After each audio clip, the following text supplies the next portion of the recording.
നരേന്ദ്രൻ, അപൂർവമായ ഒരു കേസായി കോടതി ഇതിനെ കാണുന്നു എന്നുള്ളത് തന്നെയാണ് മനസ്സിലാക്കുന്നത്. കോടതി അത് ഉൾക്കൊണ്ടുകൊണ്ട് ഈ പറയുന്ന പ്രോസിക്യൂഷൻ പറഞ്ഞ കാര്യങ്ങളെല്ലാം തന്നെ കോടതിയെ അംഗീകരിച്ചുകൊണ്ട് ഗ്രീഷ്മയ്ക്ക് വധശിക്ഷ നൽകുകയാണ്. വധശിക്ഷയ്ക്ക് ഇളവ് കിട്ടാൻ വേണ്ടി പ്രതിഭാഗം കോടതിയിൽ പറഞ്ഞ ഒരുപാട് കാര്യങ്ങളുണ്ട്. ആ ഒരുപാട് കാര്യങ്ങളിൽ ഭൂരിഭാഗവും ഈ പറയുന്ന വൈകാരികമായ വിഷയങ്ങളായിരുന്നു. 24 വയസ്സുള്ള ഒരു ചെറുപ്പക്കാരിയല്ലേ, ബിരുദാനന്തര ബിരുദധാരിയല്ലേ, ഇനിയും പഠിക്കേണ്ടതല്ലേ, ജീവിതത്തിൽ ഇനി ഒരുപാട് മുന്നോട്ട് പോകേണ്ടതല്ലേ, ഒരു പ്രതിയെ നമ്മൾ പരമാവധി ശിക്ഷ കൊടുത്ത് ഇല്ലാതാക്കുകയാണ് വേണ്ടത്, അവരെ നേർവഴിക്ക് നയിക്കേണ്ട തുടങ്ങിയ വാദങ്ങൾ പലതും ഉന്നയിക്കപ്പെട്ടു. പക്ഷെ അതൊന്നും കോടതി അംഗീകരിച്ചില്ല.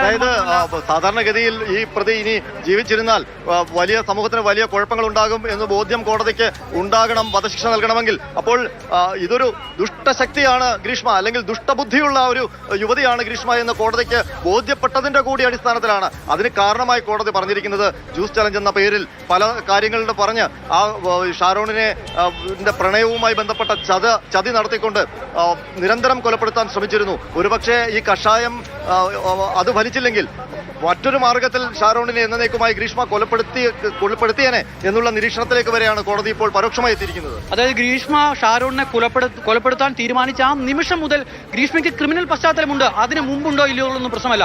അതിനുശേഷം ഒരു ജ്യൂസ് ചലഞ്ച്, അത് അറ്റംപ്റ്റ് ടു മർഡർ ആണ്, നടന്നില്ല, വിജയിക്കാതെ പോയ, ലക്ഷ്യം കാണാതെ പോയ ഒരു ദൗത്യമായിരുന്നു. അപ്പോൾ അതിനകത്ത് ഗ്രീഷ്മയുടെ ക്രിമിനൽ പശ്ചാത്തലം തെളിയിക്കപ്പെടുകയാണ്. അന്ന് മുതലുള്ള ക്രിമിനൽ പശ്ചാത്തലം, ഒടുവിൽ ഗ്രീഷ്മ ഒരാളെ കൊലപ്പെടുത്തി, അതിലിപ്പോൾ ക്രിമിനൽ പശ്ചാത്തലം തെളിയിക്കാൻ മറ്റെന്തെങ്കിലും മറ്റ് കേസുകളോ അല്ലെങ്കിൽ പോലീസ് സ്റ്റേഷനിലുള്ള എഫ്ഐആറുകളുടെ എണ്ണമോ ഒന്നും പരിഗണിക്കേണ്ടതില്ല എന്ന് കോടതി കൃത്യമായി തന്നെ പറയുകയാണ്. പ്രായം കണക്കിലെടുക്കുകയാണെങ്കിൽ ഗ്രീഷ്മയുടെ അച്ഛന്റെയും അമ്മയുടെയും പ്രായം കണക്കിലെടുക്കണം. അവർ പ്രായമായവരാണ്, അവരെ കോടതിയിലേക്ക് വിളിച്ചു വരുത്തി അവരെ എന്തുമാത്രം ഭാവിയുള്ള ഒരു ചെറുപ്പക്കാരനെയാണ് അവൾ ഇല്ലാതാക്കിയത്. ആ ചെറുപ്പക്കാരനെ ഭൂമിയിൽ നിന്ന് തന്നെ ഇല്ലാതാക്കിയിട്ട് എന്ത് ഭാവിയാണ് ഈ ശിക്ഷയിൽ നിന്ന് ഇളവ് നേടി ഇനി ഗ്രീഷ്മ നേരിടാൻ പോകുമായിരുന്നത്? അതൊക്കെ കോടതിക്ക് ബോധ്യപ്പെട്ടു. അതുകൊണ്ട് ആ ചെറുപ്പക്കാരനെ ഭൂമിയിൽ നിന്ന് പറഞ്ഞയച്ചിട്ട് സ്വന്തമായി ഇനി ശിക്ഷയിൽ ഇളവ് നേടി ഒരു ഭാവി ഉണ്ടാക്കിയെടുക്കണ്ട എന്ന് തന്നെയാണ് കോടതി ഈ ശിക്ഷയിലൂടെ പറഞ്ഞു വെക്കുന്നത്. അതായത് വധശിക്ഷ പ്രഖ്യാപിച്ചു കഴിഞ്ഞാൽ ആ പ്രതിക്ക് പരോള് പോലുമില്ല. വളരെ കഷ്ടപ്പാടാണ് ഇനി പുറത്തിറങ്ങാൻ. അപ്പോൾ നേരത്തെ നമ്മൾ പ്രതികരണം അറിഞ്ഞപ്പോൾ നെയ്യാറ്റിൻകര കോടതിയുടെ പരിസരത്ത് നിന്ന ആൾക്കാർ വധശിക്ഷയാണെന്ന് അറിഞ്ഞപ്പോൾ പറഞ്ഞത് വധശിക്ഷ നൽകിയിട്ട് പെട്ടെന്ന് തൂക്കിക്കൊല്ലരുത്, ആ ചെറുപ്പക്കാരൻ അനുഭവിച്ച വേദന മുഴുവൻ ഇഞ്ചിഞ്ചായി അവൾ അനുഭവിക്കണം എന്നുള്ളതാണ് സമൂഹ മനസാക്ഷിയുടെ വിചാരം. അപ്പോൾ 50 കൊല്ലമെങ്കിലും നിരന്തരമായി തടവിലിട്ട ശേഷം തൂക്കിക്കൊന്നാൽ മതി എന്നുള്ളതാണ് ജനങ്ങളുടെ പൊതുവികാരം. ആ ചെറുപ്പക്കാരൻ അവിടെ കിടന്ന ആശുപത്രിയിൽ കിടന്ന 11 ദിവസം എന്ന് പറയുന്നത് നരകിച്ചു മരിച്ചു എന്ന് പറയേണ്ടി വരും. ഒരു തുള്ളി വെള്ളം ഇറങ്ങാതെ ആന്തരിക അവയവങ്ങളെല്ലാം തകർന്ന് ഇരിക്കുന്ന സമയത്ത് പോലും ഗ്രീഷ്മയെ തള്ളി പറയാത്ത ഷാരോണാണ്.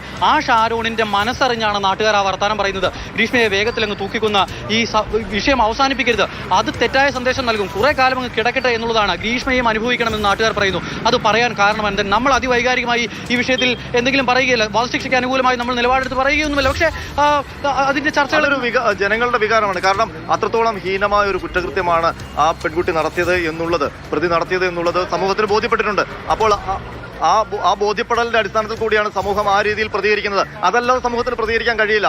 എത്രത്തോളം വൈകാരികമാണോ ആ ഷാരോണിന്റെ മരണം, അത്രത്തോളം വൈകാരികം തന്നെയാണ് പൊതുസമൂഹം. അതുകൊണ്ട് തന്നെയാണ് തൂക്കുകയർ എന്ന് പറയുന്നത് ചർച്ച നടന്നുകൊണ്ടിരിക്കുന്ന ഒരു ശിക്ഷാവിധിയാണ്. അപ്പോൾ അതെങ്ങനെയായാലും അത് മറുവശം. പക്ഷേ ജനങ്ങൾ ഇപ്പോഴും ക്യാപിറ്റൽ പണിഷ്മെന്റ് നിലനിൽക്കുന്നുണ്ടല്ലോ, അത് തന്നെ ഈ ഹീന കുറ്റകൃത്യം നൽകിയ പ്രതിക്ക് നൽകണമെന്ന് ആഗ്രഹിച്ചിരുന്നു. ആ ആഗ്രഹം കോടതി നടപ്പാക്കുകയും ചെയ്തിരിക്കുന്നു. ഏതായാലും ഇനി നെയ്യാറ്റിൻകര കോടതിയിൽ കാണാനുള്ളത് ഗ്രീഷ്മ എന്ന തൂക്കുകയർ ലഭിച്ച കൊലക്കുറ്റത്തിന് വധശിക്ഷയ്ക്ക് വിധിക്കപ്പെട്ട പ്രതിയുടെ കോടതി മുറിയിൽ നിന്നുള്ള ഇറങ്ങലാണ്. അത് കോടതി ഓർഡറെല്ലാം നൽകി ആ ഓർഡർ സീൽ ചെയ്ത് പ്രതിക്ക് കൈമാറിയ ശേഷമാകും ഗ്രീഷ്മയെ പുറത്തേക്ക് ജയിലിലേക്ക് കൊണ്ടുവരിക.